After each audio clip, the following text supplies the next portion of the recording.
The Middle East was a battlefield for most of the 20th century. But one of the hardest fought wars of all was in 1973, when Egypt and Syria launched a surprise attack on Israel on the Jewish holiday of Yom Kippur.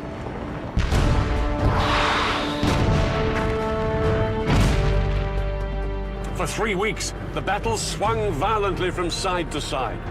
It brought each within sight of victory and defeat. And it brought the superpowers, America and the Soviet Union, close to a nuclear showdown. The Israelis were in no doubt they were fighting for their country's very survival. For the soldiers of Syria and Egypt, it was a battle for Arab territory and Arab pride. In this program, I'll be revealing how Arab and Israeli commanders astonished each other with the boldness of their strategy. And I'll be finding out how both sides used the latest weaponry with shattering results. No 20th century conflict has been as lasting and bitter as the struggle between Israel and its Arab neighbors. This is the story of the biggest battle between them. It's still such a sensitive subject in Egypt that they wouldn't let us film there. This is the story of the October War of 1973.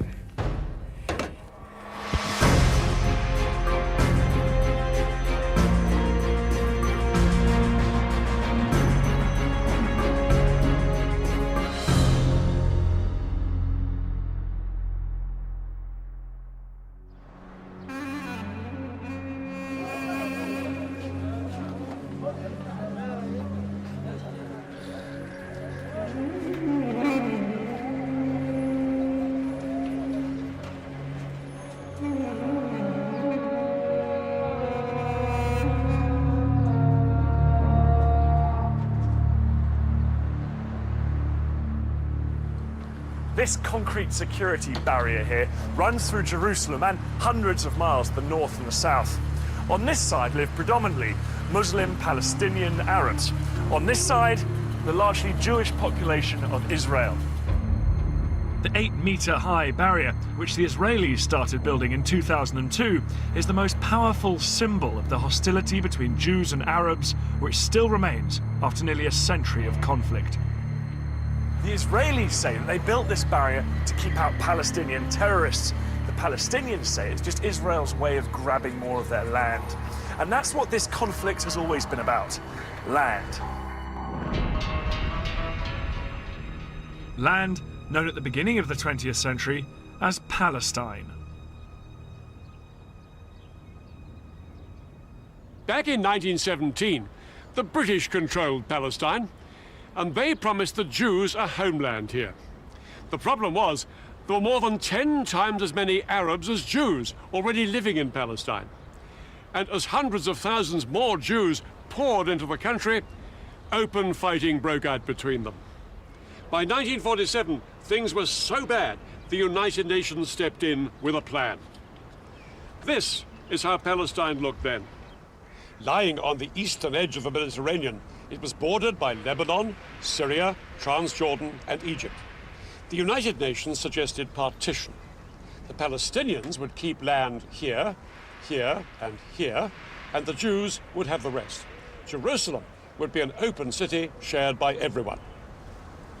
The Jews accepted the plan, and in 1948, they declared their independence as the State of Israel. But the Palestinians and the neighboring Arab countries rejected partition. War followed, and the borders changed once more. The Israelis took over Arab lands here in the north and along the Egyptian border, ending up with most of Palestine and most of the key city of Jerusalem.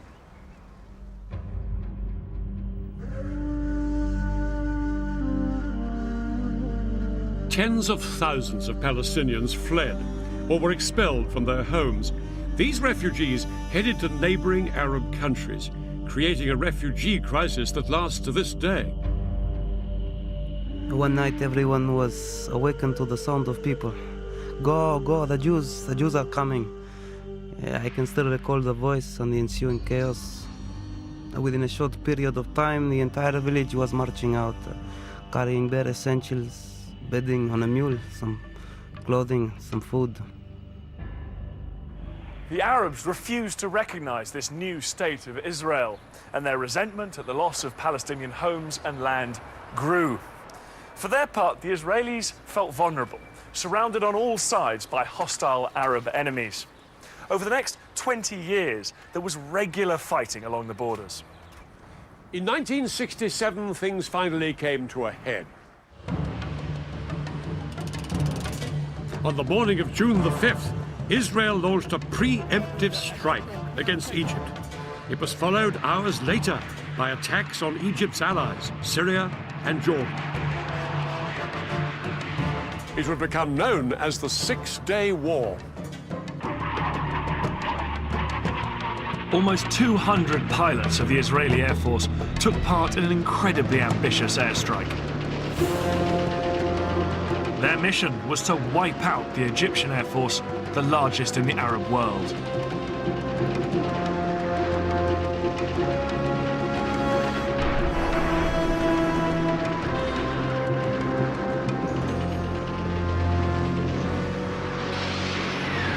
In just under 2 hours, Israeli bombs destroyed almost the entire Egyptian Air Force before it had even got off the ground. Next, Israel launched strikes on the air forces of Jordan and Syria. By the end of the day, Israeli pilots had won total control of the skies. Not very far away, there were some military bases, and they had been attacked early in the morning. There was nothing announced, and we didn't know what was going on. Defeat was unfolding right there.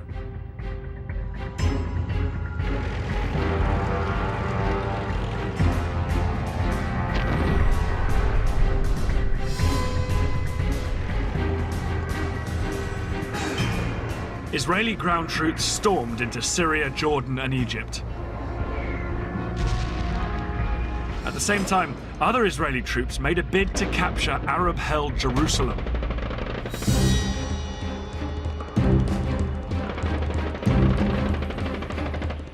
On June the 7th, just 2 days into the war, Israeli paratroopers charged through this gate into the old city.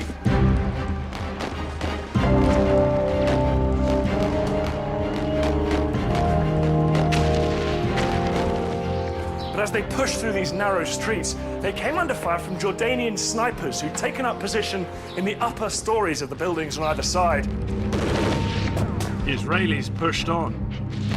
It took them a few hours to clear out these last pockets of resistance, but by early afternoon, the whole of Jerusalem was in Israeli hands. I took out the Israeli flag, which I carried with me the whole time, and waved it. I hung the flag on the fence. My commander, who was the toughest among us, was standing next to me. He burst into tears underneath his steel helmet. Another friend was weeping, a chain of bullets wrapped around his neck. In the days that followed, Israeli troops drove back the soldiers of Jordan, Syria, and Egypt. In 6 days, the Israelis had won the war. The defeated nations counted the cost.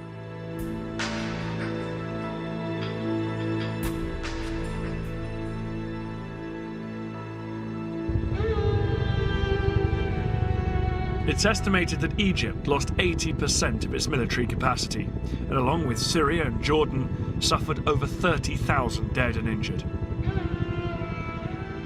People didn't really know what was going to happen next. I mean, people were scared. The whole country was at a total loss of what to do. The fighting may have been over, but it hadn't created the conditions where the two sides could come together. Peace was as far away as ever. For the Arabs, the Six-Day War was an utter disaster. Before this whirlwind campaign, Israel had been a tiny wedge of land, squeezed between Arab states, only 9 miles wide at its narrowest. Suddenly, it was a Middle East superpower and 5 times the size. The borders had been pushed back to swallow a piece of Syria up here, called the Golan Heights. To the east, Israel had seized the West Bank, And in the south, it now occupied Egypt's entire Sinai Peninsula, a huge expanse of desert. From this newfound position of strength, Israel's leaders demanded that the Arab world recognize the State of Israel.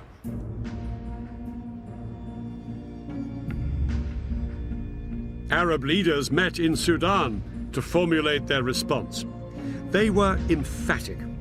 They would not recognize Israel and insisted on a total Israeli withdrawal from the territories it had just occupied. Over the next few years, both sides became entrenched, and nowhere was this more visible than along the new border with Egypt.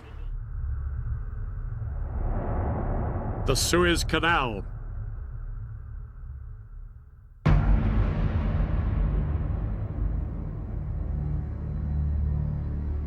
The canal is one of the world's busiest shipping lanes, allowing ships to pass between Europe and Asia without sailing round Africa.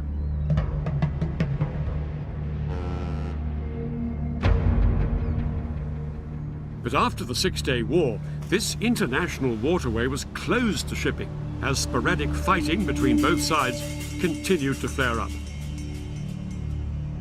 The Israelis and the Egyptians now faced each other eyeball to eyeball across the canal.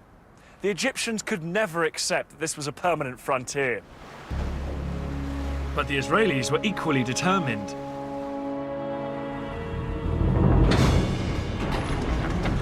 Egyptians now watched in horror as the Israeli military machine went to work. All along the Suez Canal, the Israelis built a massive network of walls, forts and trenches that became known as the Bar Lev Line.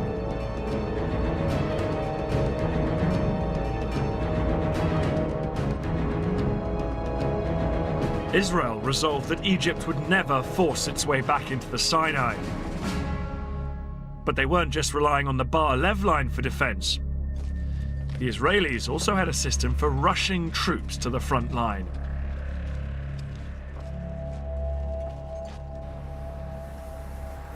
Israel has a small population and can't afford a large standing army.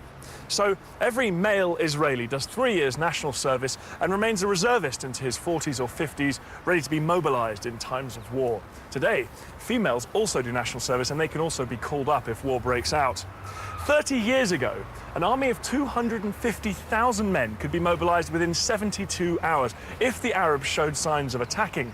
But after the Six-Day War, that didn't seem very likely.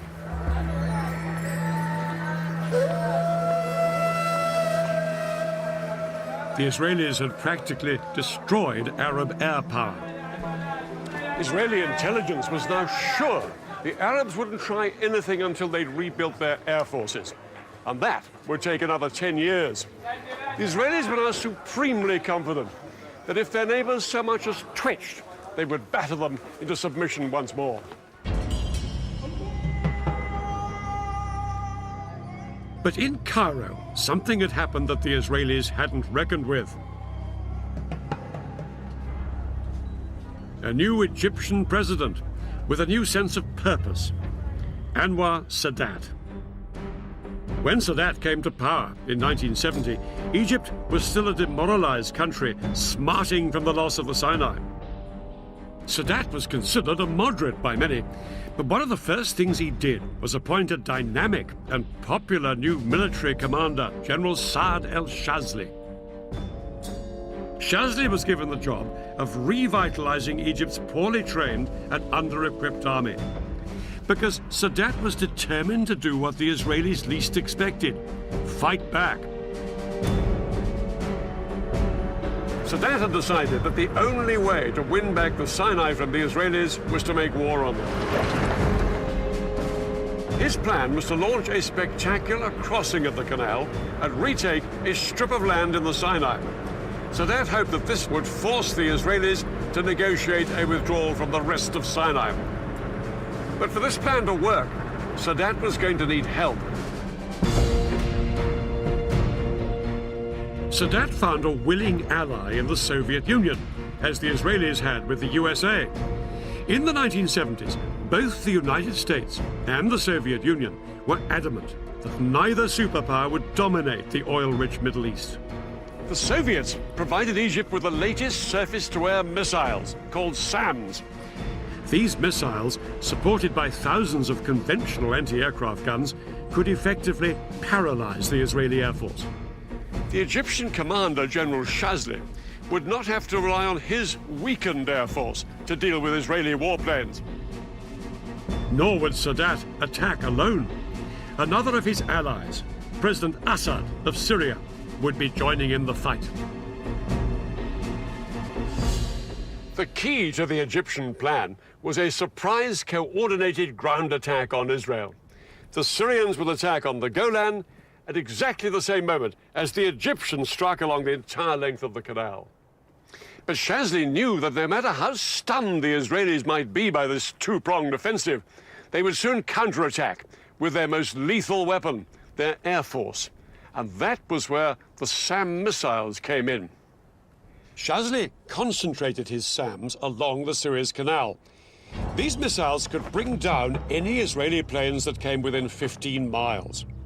The SAMs and regular artillery guns would create a protective umbrella, shown here in red, under which Egyptian boats and infantry could cross safely.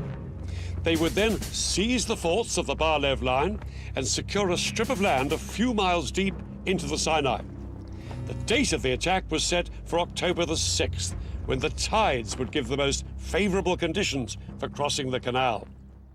But October the 6th was also the holiest day of the Jewish year, Yom Kippur, when Israelis would be at home or the synagogue.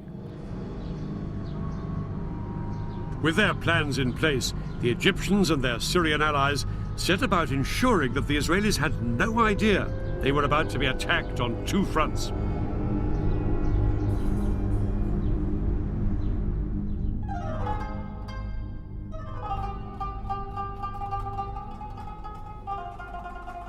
The Egyptians put into effect a complicated deception plan to try and lull Israeli military intelligence into complacency.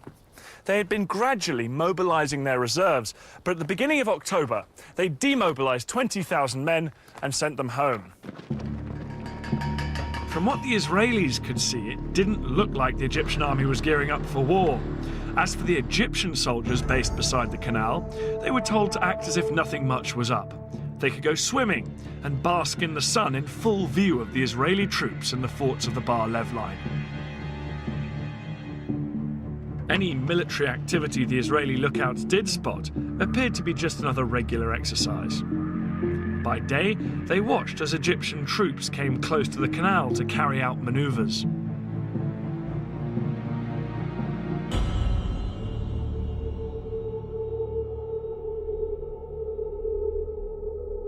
At night, they appeared to head back inland to their barracks many miles away.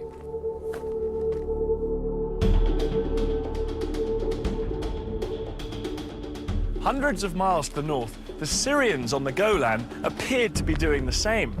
But in fact, these troops weren't withdrawing every evening. Under cover of darkness, more and more Arab soldiers were massing on both fronts. We started to train with real ammunition. We were also told we were going to Suez. We started to take our tanks, our amphibious unit on the railroad at night only, so the civilians couldn't see.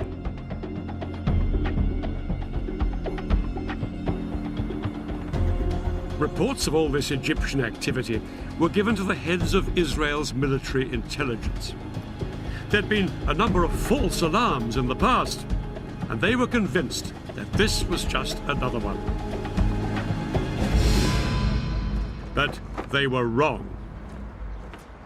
At 4:30 a.m. on the 6th of October, the day of Yom Kippur, the phone rang at the home of Israel's military chief, General David Elazar.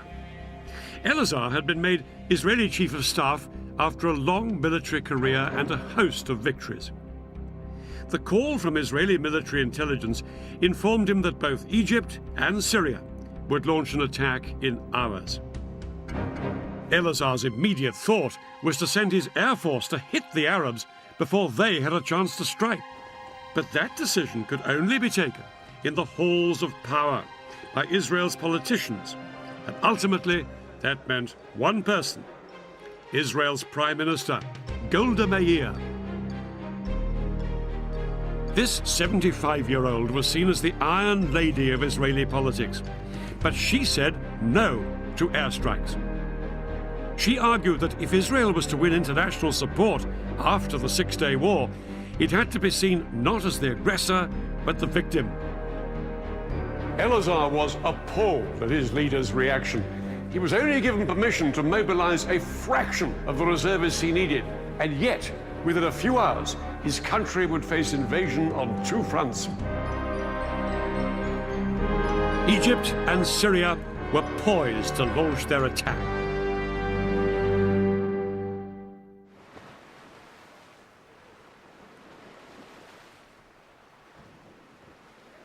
Just before 2 o'clock, the Egyptians put their part of the plan into action.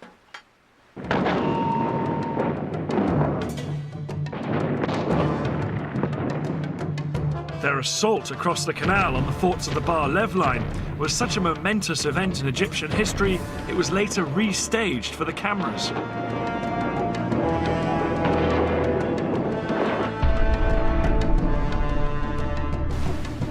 Thousands of Egypt's best-trained commandos crossed the Suez Canal in rubber dinghies. They landed on the east bank in the gaps between the forts of the Bar Lev line. The Egyptian commandos then scrambled up the high sand ramparts. They attached rope ladders to make it easier for the soldiers following on behind them.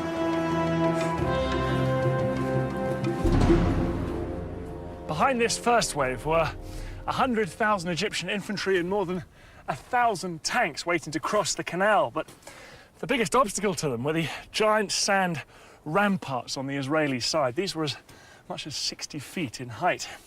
It was impossible for the Egyptian tanks and heavy artillery to climb up and over them. The Egyptians experimented with using dynamite to blow holes in them, but this was found to take far too long. But then one junior engineer officer had a flash of genius. He suggested using high-pressure hoses to blast the ramparts with water from the canal.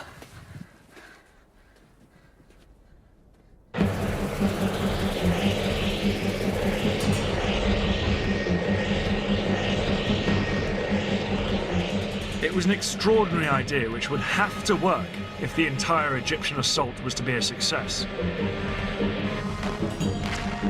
4 hours into the attack, and with fighting raging around them, the Egyptian engineers finally broke through the ramparts, and the first tanks started to pour through. I never believed I would see the day when I was in Sinai. But this was actually Sinai. I looked back at the West Bank and all the green on the other side, and to the east, all I could see is desert. It was good feeling. The eastern bank of the canal now became a battlefield. The Israelis manning the forts sprayed machine gun fire at their Egyptian attackers to try and stem the tide. But within 2 hours, 23,000 of Egypt's infantry were on the east bank, and had advanced up to 1 mile into Sinai.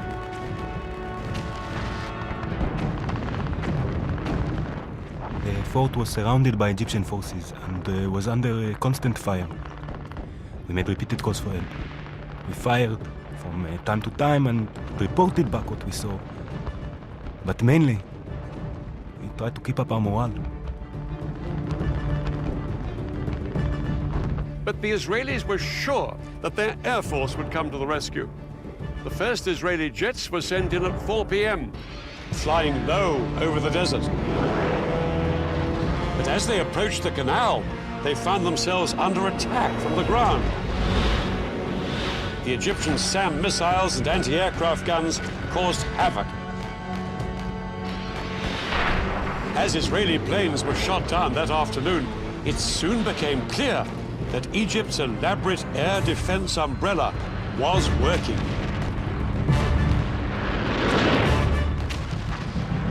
Israel's single greatest weapon, its air force, was virtually powerless to hold back the Egyptian onslaught. The most immediate hope for the Israelis surrounded in the forts were Israeli tanks stationed just a few miles away.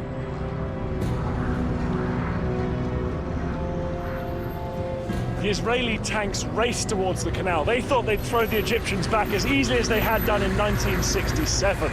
But as they got closer, they found themselves coming under attack from a weapon they'd never faced before. The Saga missile. This Soviet-made weapon was specifically designed to punch through the thick metal armor of tanks. Yet it was small enough to be carried onto the battlefield in a backpack. Unlike bigger anti-tank guns, the Saga could be set up in moments.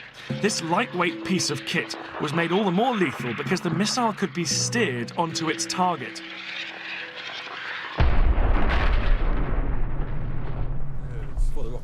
Today, Dan and I have come to the Royal Marines Commando Training Centre in Devon. We're going to find out why Egyptian foot soldiers found the new generation of anti-tank weapons so useful. A modern-day equivalent of the Saga is called a Javelin. It costs £75,000 to fire one missile, so I'm being shown the ropes on a simulator. Okay, so as you're looking through the eyepiece now, Dave, hopefully you're seeing exactly the same picture as I'm going to see on the computer screen. Yeah. Rather than firing off a real missile, the Javelin trainer uses a laser system. If I hit the target, it will show up on the control panel. Good scan. Oh, there's one up there on that ridge line. Okay, so well pinged, well spotted that one. Here's another one. He's coming straight towards me, this one. Okay, so I'll make that your priority target because it's a direct threat to you. Okay. Activate the seeker and release. Right, he's going behind a few little hillocks and things, but... Okay, now we're in seeker field of view. So what you're going to do, you're going to decide to engage that vehicle. So squeeze and hold left-hand trigger. Squeeze and release right. Well done. Let's see how we do. Just watching it now. Just watch it's nice it, time to do anything. Okay, so that's a good hit. Right smack centre of the top of the turret. I was ready to take the simulator out into the field. I'm aiming at a real target. That truck fitted with a laser detector that will register a hit. Well, here we are now in this moving vehicle, making a target for Dan, very like the Israelis moving forward to attack the Egyptians in Sinai. Must have made for the Egyptians. Thank you. For a novice like me, a Javelin is easier to handle than a Saga. When a Saga was fired, it trailed a control wire behind it, and the operator used a joystick which had to keep steering the missile until it reached its target. I think I can see something now. A hit required good training and a steady hand. I was going to have a pop at them. With the Javelin, all I have to do is get the truck in the sights, lock the guidance system onto it, and fire. No, it's just popped out now. You just see the smoke from his exhaust. Activating the seeker. Okay. Okay, I'm going to go for it. Go for it. At least, that's the theory.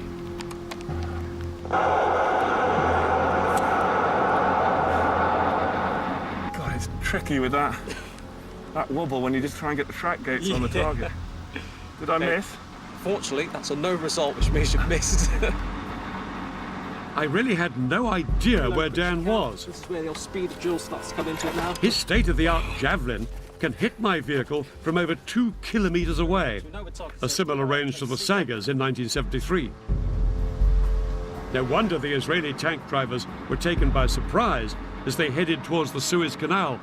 They simply couldn't see the Egyptians lying in wait with the Sagas.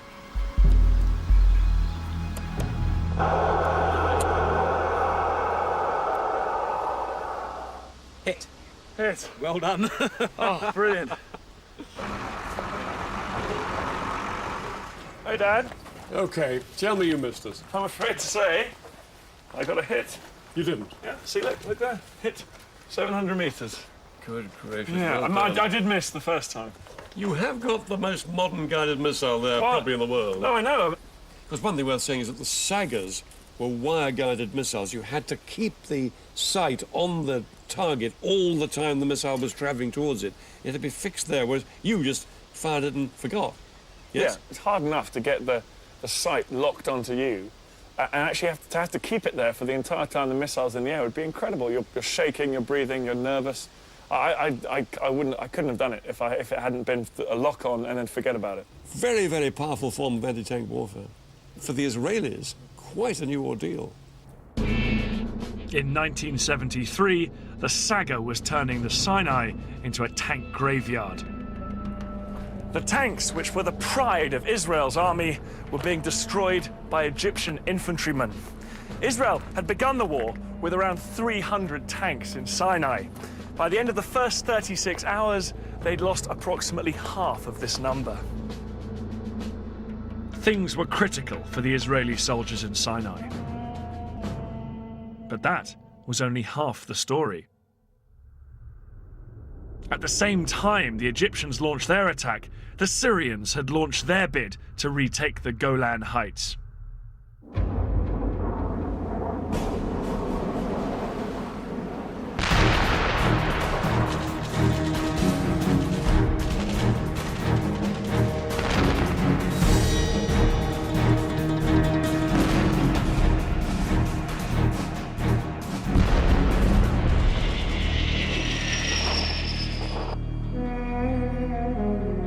The fertile soil of this battlefront couldn't have been in greater contrast to the arid desert of the Sinai. The Golan Heights had been a valuable prize when the Israelis captured them in 1967. These Golan Heights provided Israel with more than just good farmland. They afforded security too. This is the Golan here, once part of Syria, occupied by Israel since 1967. The area is no more than 15 miles wide, and it ends with a steep slope down to the River Jordan. To Israelis, the Golan was a vital buffer between their heartland and Syria. Despite this, only 170 Israeli tanks and 400 soldiers were stationed in the front line on the Golan. Most of the Israeli forces were here in the north, because Israeli commanders felt this was the most likely place for any Syrian assault. But when the Syrians made their move, their 1,200 tanks and 60,000 men attacked all the way along the line.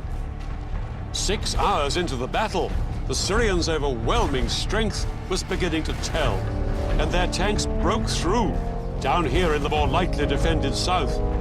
By nightfall, they'd almost reached the western edge of the heights, where they could look down on the River Jordan. If Syrian tanks could now seize the vital bridges across the Jordan, they'd be able to pour across the river into Israel's heartland.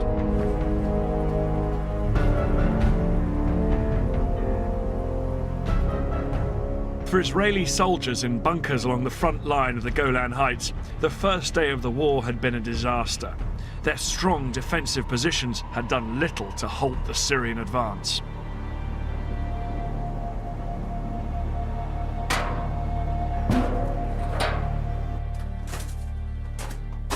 This is one of the Israeli bunkers dug in to the Golan Heights, and it's got an incredibly strong construction. It's deep underground, it's reinforced concrete, and these steel plates here as well. The amazing thing about 1973 is these strong points were so difficult for the Syrians to take, they didn't even bother trying. They simply bypassed them with their tanks and kept pushing forward.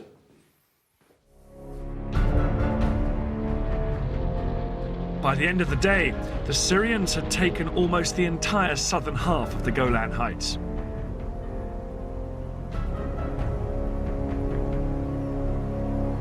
It was a nightmare situation for Israel. It had been caught unawares, with far too few troops on both front lines. All Elazar, the Israeli chief of staff, could do was to mobilize every single reservist in the country. In towns, villages and farms across Israel, news filtered out that their country was under attack. Because it was a holiday, TV and radio was off the air, and so soldiers on motorbikes had to race through built-up areas, calling up the reservists.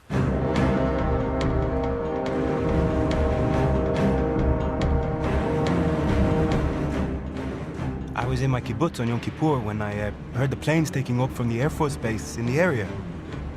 I drove with another member of my kibbutz, who was also a company commander, to our assembly point.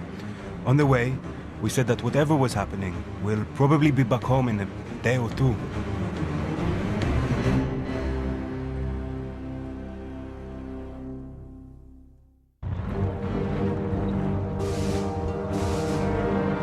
Men and tanks headed out towards both fronts, but it would take 2 long days before they'd be ready to mount a counterattack.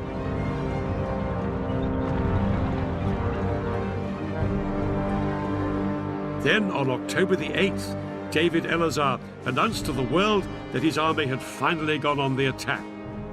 This morning, we started our counterattack, and we shall break and destroy completely all the attacking forces. Elazar's first push was in the Sinai Desert. The Egyptians had known that the Israelis would always counterattack, and they'd been lying in wait for just this moment. As soon as the Israeli tanks came into view, they let rip with devastating rocket, artillery, and Saga missile fire.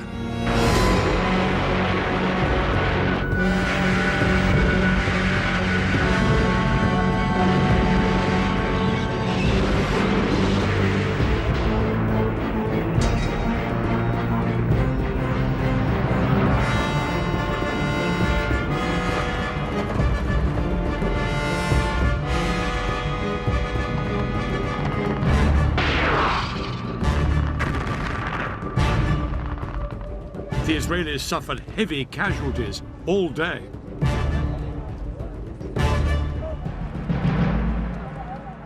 At least 50 of their tanks were destroyed or disabled. To the Israelis, it was abundantly clear this was no longer the poorly trained Egyptian army they'd fought in the past.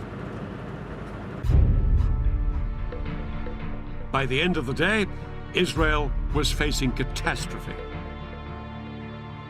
Israelis had believed that once their army was in place, they would be victorious. Now they had to face the shocking truth that this hadn't happened.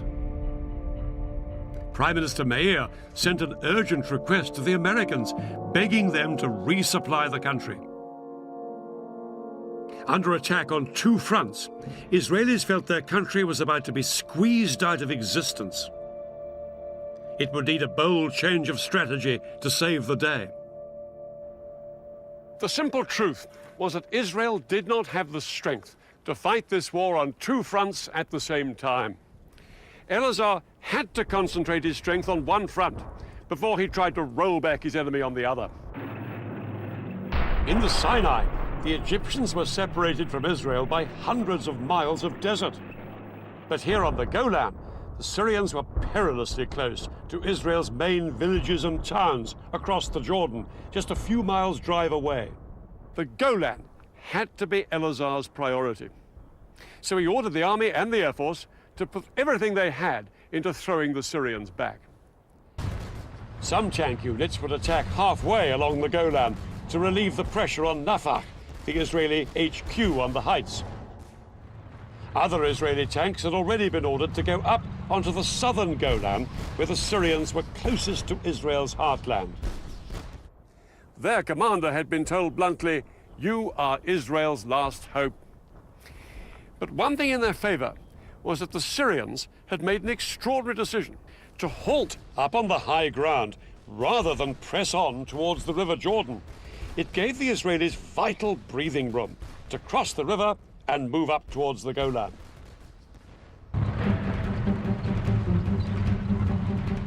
On the night of October the 8th, Israeli tanks stormed the Syrian positions.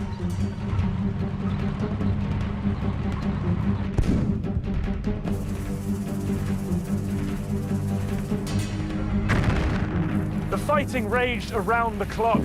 The Soviets had given the Syrians their latest infrared night fighting equipment. The Israelis had nothing of the kind. And that meant during the hours of darkness, the Syrians could identify the Israeli tanks and cause horrific casualties. I scanned the area with my scope and picked up a pair of infrared lights coming directly at me. I took another look. The headlamps were still approaching. The Syrian was targeting in on us. Driver, back up, I screamed. And the tank rocked back till we came to a stop.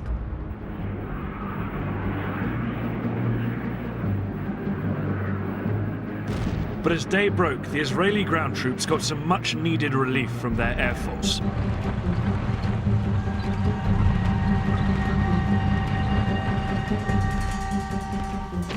Throughout the rest of the day, however, the Israelis fought desperately to hold the line. The Israelis knew that if they gave way here, their country faced a real threat of extinction.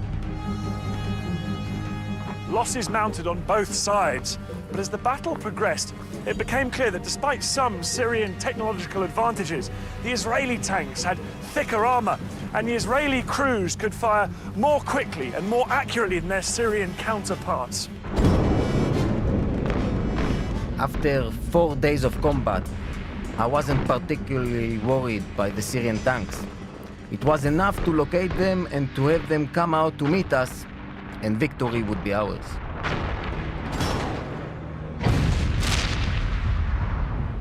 By the 10th of October, 4 days into the war, there was an astonishing turnaround. The Syrians were in full flight from here on the Golan.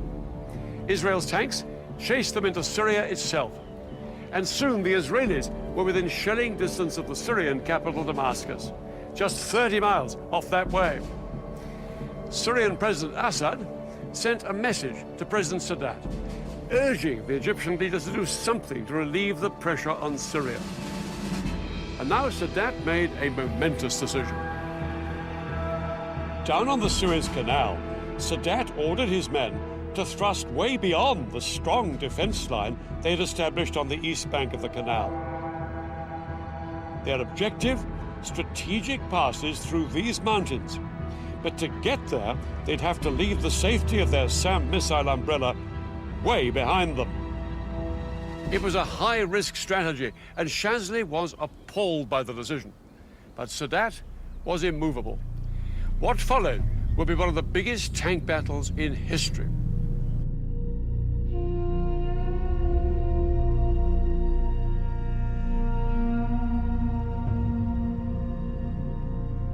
"25 miles east of the canal, Israeli tank commanders were well dug in on high ground in good defensive positions. Across the open desert, they could see the sand being kicked up by hundreds of advancing Egyptian tanks.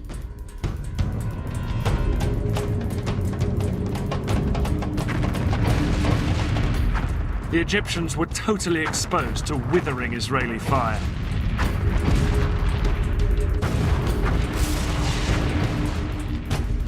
But over the following hours, the Egyptian tank brigades repeatedly tried to push further east into the Sinai. As the Egyptians moved out beyond the protective cover of their SAMs, Israeli aircraft rained down bombs on the exposed Egyptian tanks.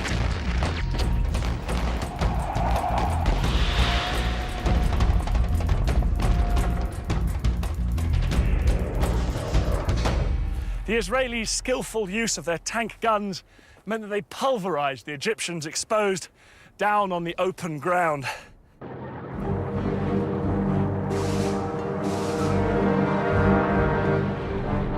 The Israelis knocked out an estimated 260 Egyptian tanks. They lost only 20 of their own. Yeah, we fought hard. It was a successful tackle. And what made it possible was the fighting spirit of our soldiers. This battle was a turning point in the war. Now the war started to swing in Israel's favor. By October the 15th, the Americans had responded to Prime Minister Meir's request for resupplies. For days, American planes arrived in Israel with huge numbers of tanks, shells, and new planes. Israel was in a much stronger position. Elazar and his commanders were determined to force the Egyptians back across the canal. They now planned an exceedingly ambitious and risky operation, and a man who would play a key part in it was General Ariel Sharon. Sharon would later become Israel's prime minister, but in 73 he was one of the country's most dynamic generals and immensely charismatic. He just left the army that summer, but when war broke out, he was recalled. His detailed knowledge of the Sinai, where he'd fought during the Six-Day War, would prove invaluable in framing Israel's audacious new plan. The Egyptians on the east bank of the canal were split into two armies, one in the north and one in the south. 100,000 men and about 1,000 tanks, well dug in and well defended by minefields. They looked impregnable, but one of Sharon's patrols had discovered a narrow gap, just 1 mile wide, between the two armies at this spot, where the Suez Canal joined a large salt lake.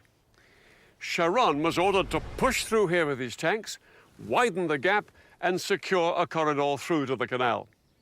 The Israelis would bridge the canal, and hundreds of tanks would then pour across it and fan out north and south to cut off the Egyptians from behind. The Egyptians' positions on the eastern canal bank would then be untenable. For the Israelis, the whole operation would be fraught with danger. The biggest threat was an Egyptian stronghold here called Chinese Farm. It was just north of the planned Israeli corridor. Sharon had to neutralize the Egyptians at Chinese Farm if the Israeli plan was to succeed. But what the Israelis didn't know was just how big the Egyptian presence was at Chinese Farm. Large numbers of Egyptian tanks and infantry were gathered there. Unaware of how outnumbered they were, at dusk on October the 15th, the Israeli assault force moved in. Sharon's tank crews approached Chinese Farm to make their surprise attack. They moved in from 3 different directions, but the Egyptian position was a lot stronger than the Israelis had expected. A ferocious night battle erupted between the Israelis and the Egyptians. Both sides now faced the same problem. The fighting was at such close quarters that it was difficult to tell who was friend and who was foe. At one point, when my tank had stopped, an Egyptian soldier climbed onto it and asked me in Arabic for a cigarette. He thought we were Egyptians. I bent down and pulled the pin on a grenade and tossed it at him. All night, the Egyptians put up a stiff defense. They disabled Israeli tanks and killed and wounded enemy soldiers. The Israelis realized they faced a tough fight to secure the vital road to the canal. The Egyptians were spread out like a horseshoe. They could shoot at us from 3 sides. It was a carpet of fire, the bullets were everywhere. I thought from here, we are not going to get out alive. This is our death place. Sharon decided to cross the canal before waiting for the Battle of Chinese Farm to be won. At midnight, he sent 750 paratroopers to sneak across and establish the vital toehold on the west bank. His men had been totally unopposed. But to turn this into a major breakthrough, the Israelis would need to get thousands more men and tanks across the canal. In fact, the Israelis had built a mobile bridge a year before the war for just this purpose. The bridge was 180 meters long, weighed 400 tons, and took 3 days to put together. Once assembled, it was towed on metal rollers through the desert by 12 tanks along the only road down to the canal. But there was a problem. Because of the fighting still raging at Chinese Farm, the road to the canal was blocked by a huge traffic jam. By daybreak, the bridge had only traveled 2 miles. There were another 13 to go. Sharon needed to get tanks across the canal to reinforce his troops who'd crossed earlier. Without the bridge in place, he had to float 50 tanks across on inflatable rafts. The sudden appearance of Israeli tanks on the west bank of the canal was a huge surprise for the Egyptians. Soldiers manning the SAM batteries reported that groups of several tanks would show up in the distance, open fire at them, and then disappear.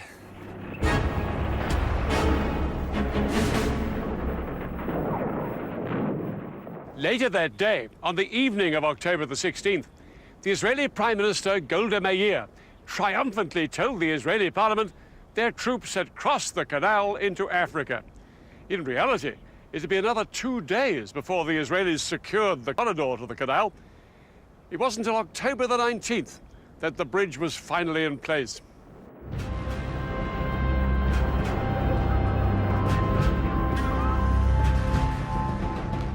As Israeli tanks surged across the bridge, they came under heavy bombardment from Egyptian artillery and aircraft. But the tanks pushed on to their first objectives on the West Bank, Egypt's SAM missile sites. Once these missiles were destroyed, Israeli warplanes swept into the attack in support of the tanks fanning out north and south on the west bank of the canal. Egypt's Third Army, here on the east bank, was soon in danger of being surrounded. Shazli urged that some units should be pulled back here to the west bank to fight the Israelis. President Sadat replied abruptly, "No retreat." He believed that reducing forces on the east bank would risk losing everything they'd fought for. But Sadat was ready for a ceasefire.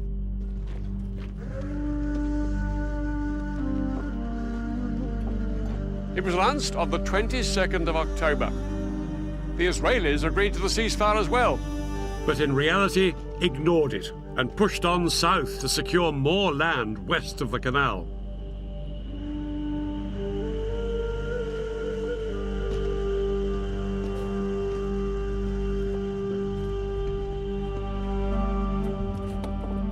By October the 23rd, the Egyptian Third Army was surrounded. The supply lines of its 45,000 men were cut. With only 4 days of food and water left, it wouldn't be long before they were starved into submission.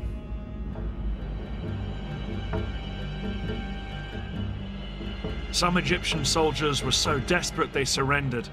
Others hung on. No food come to us, no munitions come to us, no evacuation of any injured, no water, and we didn't need gas because we weren't going anywhere. And just when it seemed to be over, the war took a dramatic turn. It was at this critical moment that Egypt's most powerful ally, the Soviet Union, made one final bid to help the Egyptians. The Soviet president, Leonid Brezhnev, told the Americans unless they agreed to send a joint US-Soviet peacekeeping force to the Middle East, he would send Soviet troops on their own. The Americans were determined that no Soviet troops would enter the Middle East. In a sudden escalation, America put its nuclear forces on alert. US nuclear missiles were readied in their silos, and 2 aircraft carriers with nuclear strike forces were ordered to the eastern Mediterranean. The implied threat of nuclear war forced Brezhnev to make a choice: to escalate or to climb down.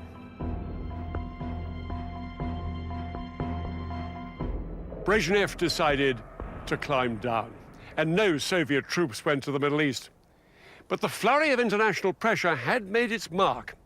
On October the 25th, the Israelis finally heeded the ceasefire, and the October War was effectively over.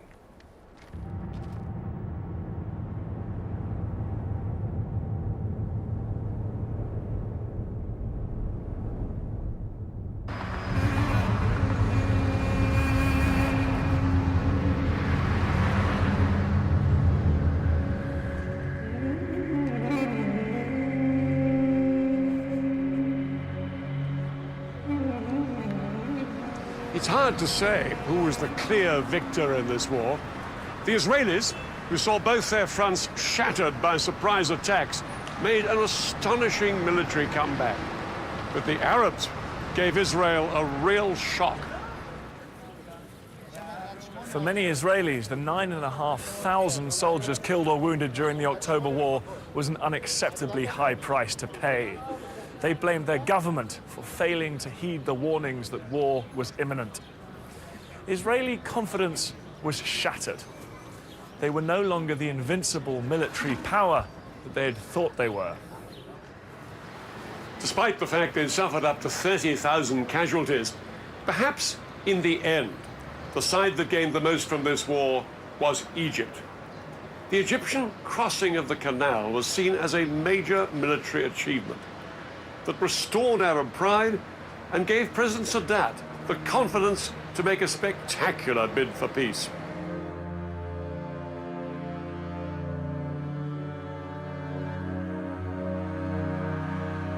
In November 1977, the Egyptian president, Anwar Sadat, arrived in Israel, and in the Israeli parliament in Jerusalem itself, he became the first Arab leader to recognize the state of Israel.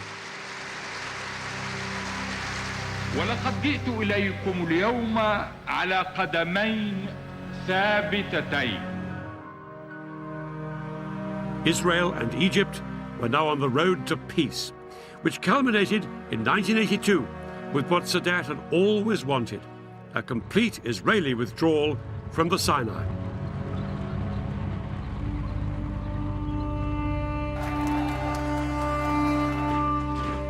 But Sadat never saw it happen.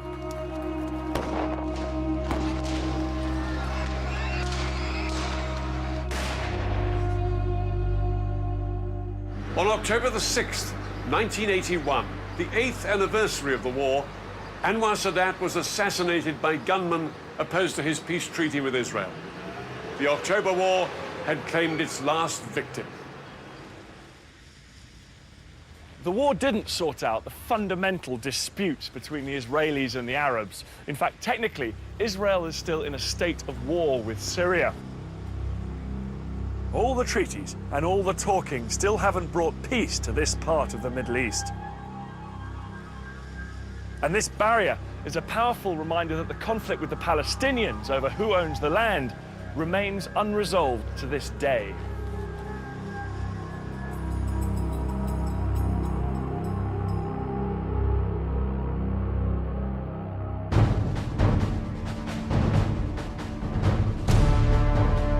Next week, 20th century battlefields brings you the Falklands War. In April 1982, Argentina invaded these remote islands and triggered one of the most ambitious military undertakings in British history. I look at how the British fought 8,000 miles from home. And I'll see how the troops tackled this hostile terrain. It was in a way one of the century's most bizarre conflicts. It's the story of the battle for the Falklands.